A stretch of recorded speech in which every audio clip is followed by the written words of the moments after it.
Yahoo!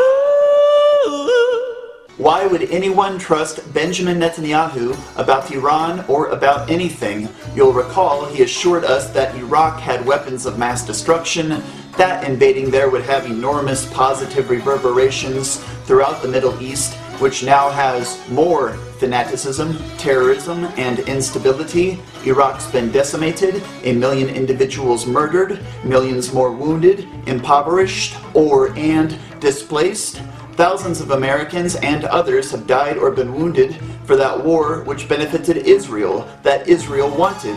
Don't believe me? Research the Greater Israel Project. Nuremberg Netanyahu is a major hawk hawking a war of aggression against Iraq. Remember what happened to some World War II offenders who initiated such a crime and other crimes against humanity? Nuremberg's protocols haven't always been applied equally to all guilty parties, but they should be.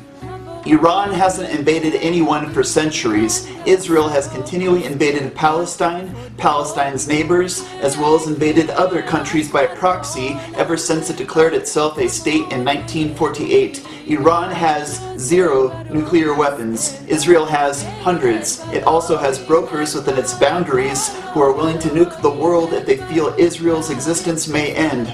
Yet we're supposed to believe that Iran's the biggest threat to the Middle East? Please.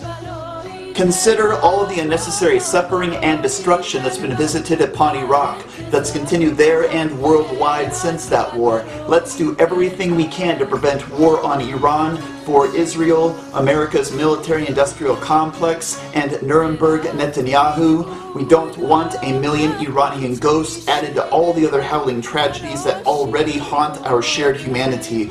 We don't need or want to risk pitting the US, Israel, and Europe against Iran, Russia, and China in World War III. What can we do? Research and confront as appropriate any politicians where you live if they talk, vote, and/or take money as though they want war on Iran. I'm working on the politicians where I dwell. Contact live Zionist-occupied media programs to challenge the disinformation they're peddling. You can join the boycott, divestment, and sanction campaign against Israel. I'm gonna miss Sabra hummus while I have to miss it.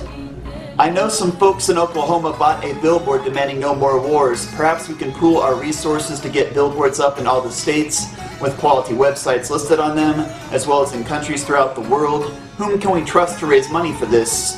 By quality websites, I mean those with factual information, powerful reasoning, and no aspersions, stereotyping, or incitement against Jews or anyone.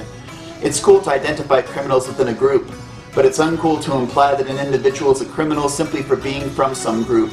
You'd think human beings would have that figured by now, but some don't. Everyday Jews and Gentiles alike are going to suffer if elitists like Netanyahu get their way again.